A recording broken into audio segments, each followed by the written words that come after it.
Victoria from Biblio Lifestyle, and you're listening to the Reader's Couch podcast, the show that will help you bridge the gap between living a full and busy life to one where you're reading, learning new things, and having fun. In today's episode, I'm so excited to chat with author Jean Meltzer to talk about all her amazing romance books and all things holidays, family traditions, and all things Hanukkah. So just in case you're not already familiar with Jean, she's the author of Kissing Kosher, her most recent novel. And in Kissing Kosher, a bakery owner finds an unexpected romance with the man she's hired to help at her family's bakery. But little does she know that he is undercover to steal her grandfather's secret family recipe. But the more they work together, his resolve to steal the family recipe starts to waver. She's also the author of Mr. Perfect on Paper, and in this novel, a Jewish matchmaker finds her own quest for love unexpectedly thrust into the spotlight when her checklist for the perfect Jewish husband is shared on national television, leading to a proposal from a non-Jewish single dad and a dilemma between what looks perfect on paper and what her heart really desires. Jean is also the author of The Matzah Ball. In this novel, a nice Jewish girl has a really shameful secret. She loves Christmas and has a successful career as a romance novelist. But now she must find inspiration for a Hanukkah romance, even if that means working with her childhood nemesis. So readers, in this episode, Jean and I talk about all her books. We talk all things holidays, traditions, and Hanukkah. Plus, we even get a sneak peek into her forthcoming book, Magical Meet Cute, which is slated to be published in August 2024. But before we get into the episode, readers, there's one thing I want from you more than anything this holiday season, and that's for you to leave the podcast a 5-star rating. And if you want to do something even more special, write me a review if you love the show. And you can also share this episode or any of your favorite episode with your bookish friends. It really helps the show. It doesn't cost a penny, but more than anything, it really helps to keep me and the show going. Trust me, it really helps. So, thanks in advance. And now on to the episode with author Jean Meltzer. Hi readers, welcome again to the Reader's Couch. I'm your host, Victoria Wood, and today, here on the couch with me is a best-selling author of The Matzah Ball, Mr. Perfect on Paper, and Kissing Kosher. And she's here on the couch with me to talk about all her books and just all things holidays. Please welcome to the couch, Jean Meltzer. Hi, Jean. Hi, Victoria. I'm so thrilled to be here. I'm so happy to have you here on the couch with me. I'm so excited to have you here. But before we get into things, I want to know, how are you feeling? The holidays are here. What is your relationship with the holidays? Do you get as excited as I do? I absolutely love holidays of all kind. I am a full-blown holiday girl. It doesn't matter if it's Hanukkah, Rosh Hashanah, Passover. For me, it's just this amazing way to stop, take a break, connect to my faith, to my family, to my traditions. Anytime you can have an excuse to be joyful is a good thing.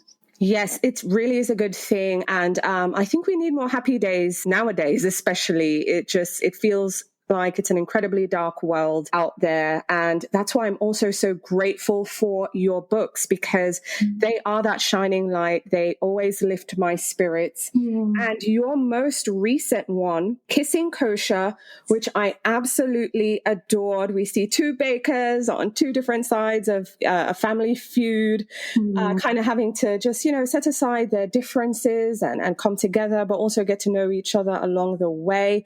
Tell us about Kissing Kosher. Sure. So Kissing Kosher is about a man named Ethan Lipman. He is heir to a kosher baked goods empire. And he is sent undercover at the behest of his iron-fisted grandfather to go undercover at a small artisanal bakery in Brooklyn in order to steal the recipe for pumpkin spice babka. It is this world famous recipe, and Ethan's grandfather believes that if they steal it and mass produce it, they'll be able to help their floundering business. But while there, he meets, of course, GM and the granddaughter of his family's, arch nemesis, Avital Cohen. And Avital is a third-generation owner. She also is a woman who is suffering from sexual dysfunction due to chronic pelvic pain. But of course, as things heat up in the kitchen, it leaves both to wonder if they have the right recipe for falling in love. Yes, and I just absolutely adored it, but I have to stop you and I want to ask you just to share with our listeners, just in case they're not familiar, but I got quite a lesson in the book. Tell us about pumpkin spice babka. Okay, so babka is sort of if you guys are not familiar, it is almost like a challah dough, but it's, instead of being like braided, it is sort of curled in on itself with all sorts of delicious things that you can put inside of it. So layers of chocolate, layers of pumpkin, layers of cinnamon. It is, and if you're in your store, go look, find a babka or a rogala, it's almost a version of a babka, and go try it. It is just decadent, delicious goodness. Absolutely divine. Highly recommend that you find some and try for sure. But the next book, because we're kind of working backwards here, is Mr. Perfect on Paper. That came out in 2022. Tell us about that book. Mr. Perfect on Paper is about a third-generation matchmaker named Dara Rabinowitz. Dara finds her private search for love thrust into the national spotlight when she goes on television, and her bubby shares her list with everyone in the world for the perfect Jewish husband. But as this nationwide sort of hunt, it goes viral as this hunt begins, she finds herself drawn more and more to Christopher Steadfast, the totally charming but also really not Jewish reporter following her story. Yes, and that was just such a captivating read. I actually love Mr. Perfect on Paper. That was that book is it did everything I wanted it to do, and it's my middle child. Everybody always talks about Kissing Kosher and Matzah Ball, and poor Mr. Perfect on Paper, the most perfect book, just doesn't get the same sort of attention. So I joke that's my middle child. Oh my gosh, and it kind of is true as of right now, but we'll get into more of that later. But I agree. It's just such a good book. I think it got lost in the mix. Yeah. Don't ask me why. So listeners, if you haven't already, give Mr. Perfect on Paper a read. But of course, I think most people know the name Jean Meltzer when they think of the Matzah Ball, because that's your debut. That book took the romance world by storm because it was a really interesting premise, a really nice Jewish girl with a shameful secret. Tell us about it. So this is the book of my heart. This is also the book I never thought was going to be published. I was writing it for my niece, believe it or not. But basically, it is about a nice Jewish girl, the daughter of this world-famous rabbi, who has this secret career as a Christmas romance novelist. She's also chronically ill. When her diversity-conscious publisher tasked her with writing a Hanukkah romance, she finds herself all out of inspiration. Hanukkah is not magical. It has none of the fun that Christmas does. So she does what she does as a writer. She goes and seeks inspiration. She goes to the JCC. She looks all around New York. Nothing, until she hears about this event, the Matzah Ball. It's a giant party on the last night of Hanukkah. There's only one problem. Tickets are completely sold out, and the only way to get one is direct from the ball's creator, Jacob Greenberg, who also just happens to be her summer camp archenemy. Yes, but guess what? They haven't seen each other in a really long time. The grudge is there, but you know what? Because more into a kosher stud muffin. I love that. But yes, you see what happens as they spend more time together. You also see her being drawn to Hanukkah. But, I'm not Jewish, but I ask my Jewish friends, and some of them do feel like Christmas takes over, but there's lots of fun to Hanukkah. It is a joyous joyous time. But Christmas, it outshines Hanukkah. One, why do you think that is? And how can we get people to pay more attention to Hanukkah just in the collective consciousness when we think of, the holiday season? Okay, so I'm going to blow your mind a little bit. For Jews, Hanukkah is what we call a minor holiday. It is a very minor holiday. Our most important holidays are Rosh Hashanah and Yom Kippur towards the September-October timeframe, to the point where we're not supposed to use electricity during those days. We're not supposed to work. We spend all day in services. Not quite as fun as like a good Christmas. So Hanukkah for Jews was always very minor. The other side of the equation is that as Jews, we have certain rules about what we can do and not do. In my house growing up, we were not allowed any type of sort of decor that would mimic Christmas decor. So I, a nice little Jewish girl, however, loved Christmas. And there are scenes in the book that are based on my real life. For example, my mother, I love you, Mom, but my mother caught me taping up a little green construction paper Christmas tree when I was 5 years old, and she tore it down. She said, "We do not celebrate Christmas in this house." As I got older, I would tape up my socks, waiting for Santa to come on the window. Santa never came. It was really upsetting. And so the idea that we have, even as Jews, as a community, started to make Hanukkah merch or celebrate in a similar way to our neighbors is actually quite new.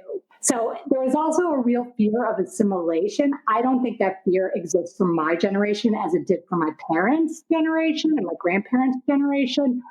For me, I have Hanukkah bushes. We put up the 9-foot inflatable menorah on the front lawn. We have a giant inflatable mensch on the bench. We decorate in lights. And it is very clear when you walk into my home, it is a Hanukkah home. And I think more and more Jews are doing that because they want to celebrate like we all do, like the way our neighbors do. And also, you guys, Christmas is so good.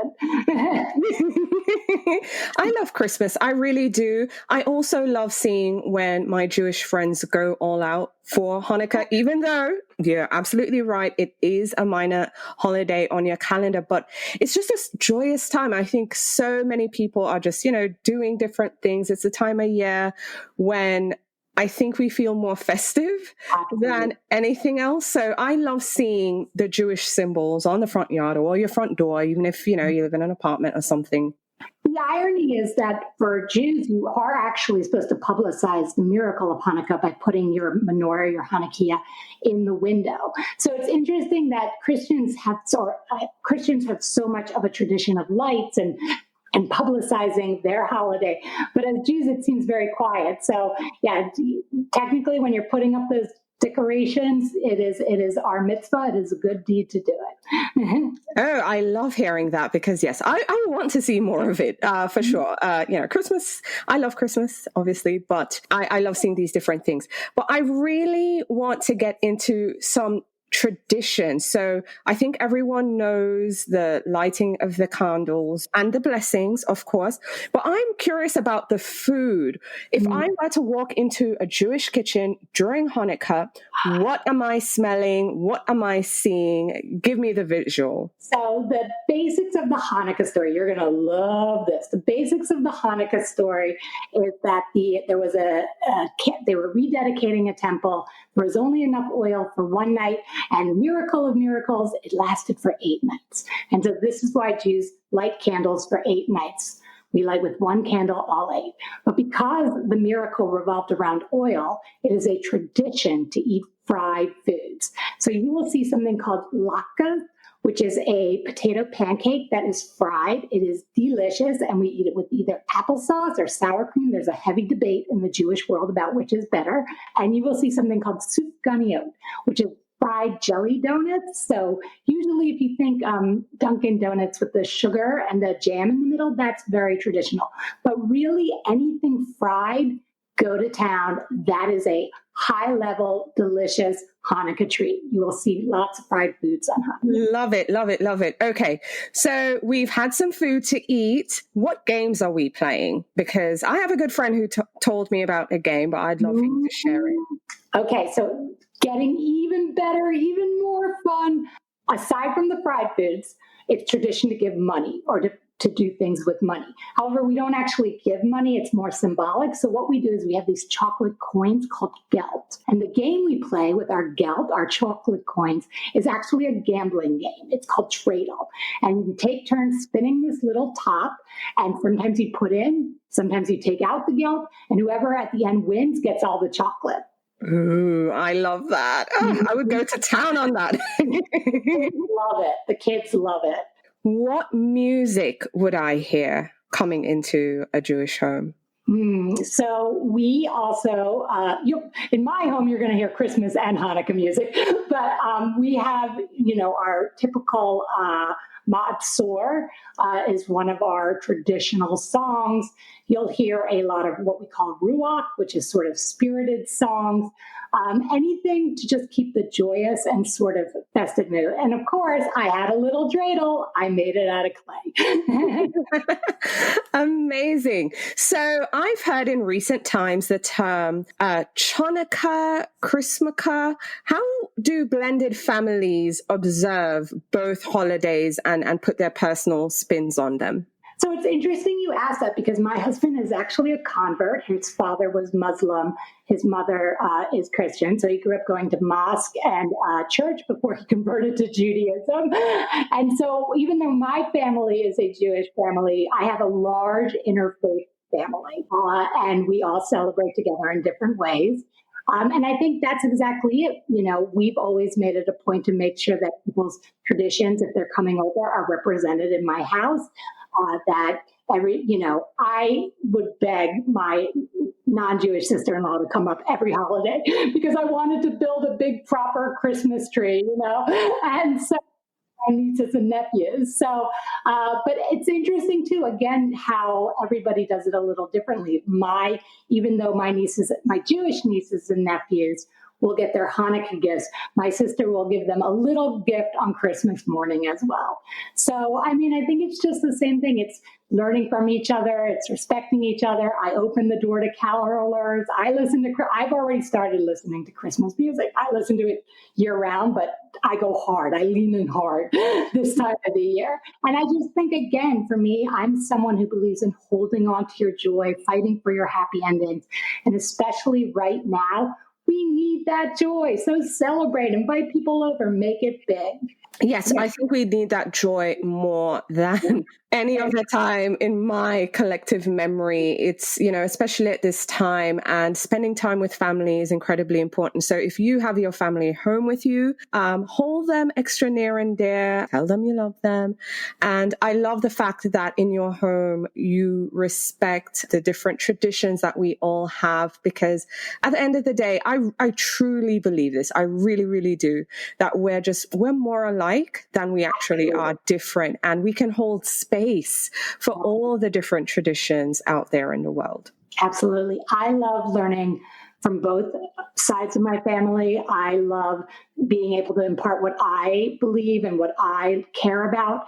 And we're only made more beautiful by all the little bits and pieces of color we get to add. Yes, I love that. Absolutely. So in addition to writing fabulous romance books, you also have a group. It's Jewish Women Talk About Romance Books and the Jewish Joy Book Club. Now, I have to say, I do believe that when it comes to Jewish literature, specifically fiction, right, there tends to be more Holocaust stories than joy stories. And many Holocaust stories. Like, I'm not saying don't write them. Okay. No, I can go on and on about this. Growing up, I only had two types of stories that really showcased Jewish life. And these were Holocaust stories, or occasionally Jews were the side character, the funny-looking girl with the big nose and the frizzy hair, the comic relief, but never a person deserving of their own happy ending. So for me, when I sat down to write the Matzah Ball, it was actually an experience with my 7-year-old niece. She was sitting on my lap and she looked up at me and she said, "Aunt Jeannie, you have a big nose, and big noses are ugly. And my heart just broke because one, I love my nose. She's a really amazing little girl surrounded by strong Jewish women. She goes to Jewish day school. And I sort of said to myself, where did she get this idea that there was something wrong with the way and though I did not want to break it to her, she would eventually look. And what I realized was she was growing up with the same sort of story, that story that told her she was always going to be a victim, that story that told her she was the funny-looking side character. And so I sat down to write a book for her. I wrote a book where Jewish women never bemoaned the size of their noses, where Jewish men were sexy, where everyone, no matter who they were, whether they were chronically disabled, sick, they got their happy ending. And really, that book was revolutionary for doing that in the Jewish world, I think, because in the traditional sphere. Because one, we got it published, but more important was it was a real statement of saying, we are going to celebrate our Judaism, our Jewish joy. And I think that's incredibly important. And I'm so grateful that you're out here doing this. You really are, just doing great work, because I have been oversaturated with the Holocaust stories. I do want to see Jewish main characters being happy, living their best life, finding love, and again, just being the main characters in their lives, because I think everyone deserves that. They deserve to see that being represented regardless of their background. So I'm so grateful for that. But I want you to tell me some of the books you've been reading for the Jewish Joy Book Club, as well as Jewish Women Read Romance. So I feel like 2023 has just been an amazing year for books. I don't know if you feel this way, Victoria, but I have been blown away by so many books. So let me start with Meet You in the Middle, Devin Daniels. I loved it. She was such a talent, her voice. I love 12 Hours in Manhattan by my aunt Gabriel, which is sort of a Korean drama love story. I just finished and adored A Shot in the Dark by Victoria Lee. Amazing. What You Do to Me by Rochelle B. Weinstein. A beautiful sort of multi-generational love story revolving around music. Also, I just read this great book, Keep This Off the Record by Arden Joy, which is a queer retelling of Much Ado About Nothing, and also Jewish. So, I mean, I could go on and on. There are so many books, but I know we have limited time. But off the top of my head, those were definitely some of my favorites in the last probably 3-4 months. I love that.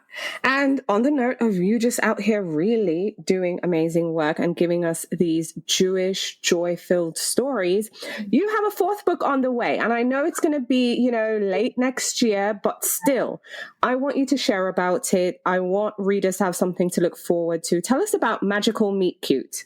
So what I love about this book is I am basically writing a Jewish, not Jewish, a witch book from the Jewish perspective. And so I've done tons of research into, all our Jewish folklore, all our Jewish traditions. And basically what this book is about a Jewish woman who lives in upstate New York, in Woodstock, New York. And she is the victim of an anti-Semitic attack in her town. And trying to feel secure, she lives alone. She sort of goes into her potter studio and she makes a little golem doll, which is basically a clay effigy that has been part of Jewish folklore for centuries. And of course, she gets a little drunk. She buries it in her backyard. She doesn't think much of it until the next day when she wakes up and she meets this incredibly handsome stranger who looks exactly like what she had created on her clay effigy, leaving her to wonder if she's met Mr. Perfect or if she's inadvertently summoned a golem. Ooh, I'm so excited about this. And I love anything with folklore and witchy. And now we have a Jewish version. You have to come back.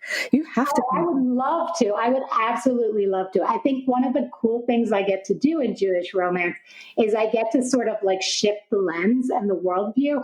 And so if you're just looking, for something a little different, if you're just a little, definitely pick up one of my books because I think you'll get to experience a whole new world. And I hope you really love it. I think readers will too. And again, like I said, you have 3 books. If you haven't read any of Jean's books already, the first one was Matzah Ball. Then there's Mr. Perfect on Paper, Kissing Kosher. And if you're a fangirl like me and you've read all those books, then guess what? You have Magical Meet Cute coming soon. But Jean, tell me, if you could look back and tell your younger self anything, and I know you've been through a lot, what would you tell her looking at you now with book number 4 on the way? I mean, you have 3 solid ones under your belt and book 4 pending. What would you tell your younger writing self? I'm a faithful person. I think I said that already. So I would just tell myself, God has a plan. It might not seem like that at points. The journey will be hard, but God has a plan. God is in control. I truly believe that myself. So to kind of hear someone saying that, it's so heartwarming. I do believe that God has a plan for each and every one of us. Amen. I do too. And seeing your purpose unfold, because I truly feel this is your purpose, writing these romance books and giving us a completely different view and take, because I know there are folks out there who probably never thought they would see a Jewish romance in the way you've done it, but you've just managed to really find that sweet spot. So yes, God has a plan for sure. So on the show, we have listeners who are avid readers, but also people who are just getting back into reading after falling out of the habit. Life happens, can't find the time, all these different things. What advice would you give to someone who wants to, 1, incorporate more reading into their lives, but also someone who might have fallen into a reading slump recently? What has worked for you and what would you tell them? So I can completely answer this question from experience because, as you know, Victoria, I am disabled. I'm chronically ill. And actually, at the worst of my disability, I could not read. For 2 years, I was pretty much homebound, bedbound. The highlight of my life would maybe be a half-hour trip to the grocery store once every month or 2. So reading was off. There was not much of me being able to do anything. And part of when I started to get better, of course, the first thing I wanted to do was to fall back in love with reading, right? If you're a reader, it's always in your kishkas, your gut somewhere. So for me, what I did was I sort of let go of any sort of misconception or idea of what I had to be reading. And I just went, just like being a kid in the library, I just went and looked for books that seemed easy enough to read that I was interested in, right? So I was reading indies. I was reading a ton on Kindle Unlimited. I was reading, and I would make reading part of my healing. So I would make it like a whole event. I'd get in the bathtub with candles, and no pressure on myself to finish, just enjoy. Make it part of my healing. This is good for me. This is good for my joy. Light the fires, put on a new pair of pajamas, right? Christmas is coming up, Hanukkah, get some new pajamas with those books. Make it part of your joyful experience. See it as a gift to yourself. Let everything else go. And I think you'll find you are exactly where you need to be. Oh, I love that. I think that's some solid advice for sure. Now, having read your books, there's always a common thread there. First off, your books are just filled with lots and lots of heart, and you can really feel it as you're turning the pages. But I also love that you always highlight main characters who are differently abled. Yeah. And I appreciate seeing that because, again, we do need that representation. But what are you hoping that readers might think or feel after they've read just any of your books, whether it's the Matzah Ball, Mr. Perfect on Paper, Kissing Kosher? What are you hoping readers might think or feel after they've finished reading one or all of your books? So I love that in general, what I'm told is that people walk away from my books feeling good. They feel optimistic. They feel hopeful. But also, if you want in my books a little more meaning, a little bit more of that book club, those layered metaphors, some depth, you can have that too. So it's a great book club pick. It's a great book buddy pick.